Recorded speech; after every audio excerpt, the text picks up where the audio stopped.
ભાતના પૂછી 3 વર્ષથી ખાટલામાં મારું મને એવું થાય કે કઈ જતો રહ્યો, કંટાળી લીધી. મધર બી શું અત્યારે છે ત્યાં સુધી, પછી મારા મધરની મારું કરવાળું. ये कहानी है अहमदाबाद के बहरामपुरा इलाके में रहने वाले 36 साल के भरत भाई की। दुर्घटना में लगी गंभीर चोटों के कारण भरत भाई पिछले 3 वर्षों से बिस्तर पर हैं।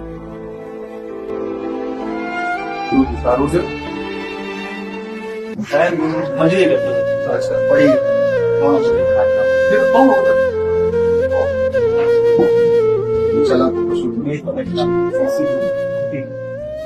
भरत भाई का दर्द देखकर गुजरात लोक सेवा ट्रस्ट के ट्रस्टी रोहन गुप्ता ने तुरंत डॉक्टर से चर्चा की और भरत भाई को पैरों पर खड़े करने के लिए जरूरी सारे इलाज और दवाइयां मुहैया कराई और भरत भाई को जल्द से जल्द स्वस्थ करने का वादा किया।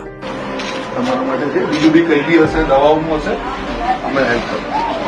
ઉપરવાળાની કંઈક મહેરબાની છે, આપણને મળ્યા અને હું 100% કરું.